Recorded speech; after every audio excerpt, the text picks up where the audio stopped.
go to an article that was in the it was in the Sydney Morning Herald yesterday, where Mr McCormack was talking about recovery from COVID and talking in particular about infrastructure. Now, it's fair to say that finance sets the policies. You don't get involved necessarily in infrastructure programs directly, but you set the policy in respect of procurement and grants. Is that correct? So infrastructure, I mean, there will be some infrastructure projects that are delivered through the government business enterprises. So as you know, we have the joint shareholder, we advise the joint shareholder minister on government business enterprises. So there's some where we're probably a little more connected, than others, but in terms of the broad infrastructure programs and policies, apart from the work that we do on the budget side, in terms of the numbers, we don't have any direct responsibilities for infrastructure. But the PGPA Act, for example, is administered by the Finance Minister. So I was going to go on to say, Senator, however, the procurement rules are our responsibility and procurement policy is our responsibility. And that's where I want to go to. Mr Dank may want to come to the table as well. Mr Danks. Right. The infrastructure programs currently, in terms of construction companies that get access to these programs or tender for these programs, can be divided up in typically Tier 1 and Tier 2. Tier 1 are major for major projects, and Tier 2 perhaps some of the smaller ones. Are you familiar with that, or Mr Danks, are you familiar with that at all? Just the concept of a Tier 1 and a Tier 2 construction company? Andrew Danks, First Assistant Secretary. Yes, I'm aware of Tier 1 and Tier 2. Okay. Are you aware that all of the Tier 1 companies now that Lendlease is being sold to Spain, to a Spanish company, are now multinationals? There are no Australian companies that are Tier 1s. I wasn't aware until I read your media release this morning, Senator. So you'll understand, I'm glad you've read that. You'll understand where my line of questioning is coming from. So we have a situation where the Australian companies, the Tier 2 companies now, are not in a position to tender for all of this post-COVID work in terms of infrastructure. Is that a fair assessment by your understanding of the way in which these contracts are either awarded through the Commonwealth or through state grants? So, Senator, I think the Commonwealth procurement rules don't go to whether Tier 1 or Tier 2 firms can or can't compete for work. The Commonwealth procurement rules are sort of non-discriminatory. So the advice that's provided for Commonwealth procurements it's based on a non-discriminatory basis. So, but the effect of the rules are that only Tier 1 companies get the large programs, the 500 million plus infrastructure programs. And I'm happy for you to tease out where that occurs within policy guidelines or whether it's to do with financial guarantees or whatever, but that is in actual fact the case as to what happens. Certainly there's no requirement under our rules that require projects of a certain size to be delivered by a certain tier of company in the Commonwealth procurement rules. Of course, as you would appreciate, Department of Infrastructure has a number of major infrastructure projects, and delivery is often through state and territory governments of those projects, and state and territory governments will often tender for those projects. So I'm not really across all of the rules. Sure, but this is Australian taxpayers' money, and we have a situation right now where Australian companies in effect cannot bid for these major programs. And let me tell you what happens with these Australian companies, because I've talked to them. What happens is the multinational gets the job, they squeeze Australian industry. They squeeze them on price, and that goes all the way through the supply chain. Many of their subcontracts go offshore because they're familiar with the supply chain, and Snowy's a good example of that. Hardly, despite commitments made, and I know this is not your area, but made by Snowy to Senator Carr about Australian industry content, it's minimal. And this is effectively a policy failure in that Australian companies are simply cut out of this. And what happens is the profit goes up to the multinational and goes offshore, in some instances, to tax haven domiciled companies.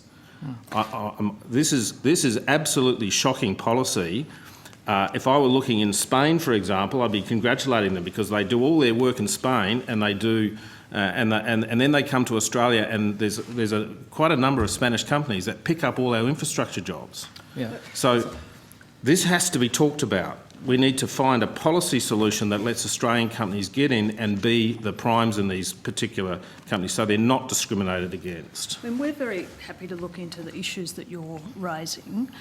I guess the link that I'm finding hard to understand is the direct link between the procurement rules and the issues you're raising, because it sounds to me like this is around, well, you know, we have procurement rules in respect of Commonwealth procurement practices, how those rules are applied. You know, as you know, we have a devolved procurement framework, but I guess I'd like to better understand how the application of those rules might be leading to some of the issues that you're raising. And in effect, that's what I'm trying to untangle. And also the degree to which that's a Commonwealth set of arrangements and the degree to which it's state set of arrangements. So, you know, like, I think we'd be very happy to better understand the issues and, you know, delve inside them. Maybe we can come back and discuss them again at estimates. I'm sure we will anyway. Actually. Well, I think it needs to be, I mean, I'm going to be talking to But, Senator Cormann about this directly because, and I can tell you, and the Chair's going to nod when I say this, I've spoken to Senator Lambie this morning. She's furious about this too, and I'm sure I'll get Senator Hanson on board. This is a situation where Australian taxpayers' money is being exported overseas because Australian companies cannot apply for these infrastructure programs that are going to save us from COVID. This is a major government policy failure. The outcome. I was just going to go back to the point that we can try and work and say we don't know where it's happening, but the effect of it is that Australian companies need not apply. So I think what I'm trying to understand is how the Commonwealth procurement rules affect that, you know, situation that you're identifying when the Commonwealth procurement rules are about, you know, setting out, you know, the criteria on which value for money is assessed, the ways in which procurement occurs, and as you know, it includes provisions around economic benefit to Australia, which were introduced a few years ago, and we've, you know, put out quite a lot of guidance, including quite recently, around what that means and how agencies can apply that economic benefit test. You know, so I feel like we're in a sort of stronger position in that regard than we were, you know, a few years ago. Now, happy to look in more detail at the issues you're raising and talk to our infrastructure colleagues. There's also the grant rules as well, okay? Yes. And I accept that a lot of the infrastructure programs are channelled through the states. But you'll see the general problem is it is federal taxpayers' money that ends up funding these programs. Perhaps I put it to you that it's the way in which these procurements are packaged that prevents Australian companies from participating in these infrastructure programs as primes. And I'll also accept that sometimes there are joint venture arrangements that helps these primes win these multinationals win these contracts, but the Australians are junior partners in those JVs, and we all know what happens in the commercial world when you're a junior partner. I think, Senator, we'll come back to you, as the Secretary has said. The other just point to make with the Commonwealth procurement rules is that there are some procurement-connected policies, and one of those is around Australian industry participation plans, which are required for all sort of Commonwealth contracts valued over $20 million. So there's certainly a requirement on industry participation plans. And I'm not suggesting that doesn't happen. Yeah. What I'm suggesting is, however, that those companies get squeezed on price. Yeah. So the participation is there, but the margins are so small that some of them actually go under. Yeah. Because the goal here is, and this is what commercial companies do, they maximise profits. These multinationals are specialists at it. Mm. Can I ask, there's a group of Australian Tier 2s, the Australian-owned contractors, who understand the space a lot more and will be able to clearly articulate where their difficulty is, whether or not someone from finance would be prepared to meet with them at a senior level to talk about this problem. It has to be resolved Yeah, I mean, before we start. We're certainly very happy to better understand the issue. I mean, I do have a procurement roundtable. Well, I mean, I know you mentioned it before. Yeah, I listened to that. and that's an initiative that I put in place soon after I became secretary. And at that forum, actually, we get together the key secretaries around the Commonwealth who are involved in procurement, like defence, infrastructure, education, and meet with the peak bodies that are engaged in procurement. Now, we haven't met recently. We've got actually another meeting coming up, I think, next month. Yep, next month. Yeah, so very soon. And, you know, it's fair to say that we cover a lot of issues, and it's been a very productive forum.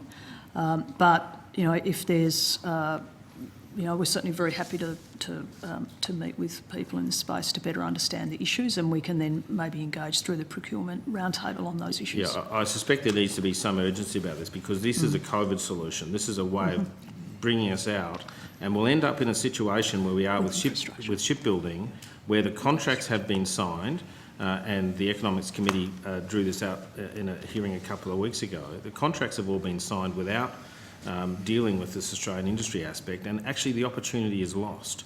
So that's why I say it's important for us to get to solve this problem early, and I can absolutely assure you that Senator Lambie is now on board, and I think I'll have Senator Hanson on board to put the right pressure on government to get something happening. So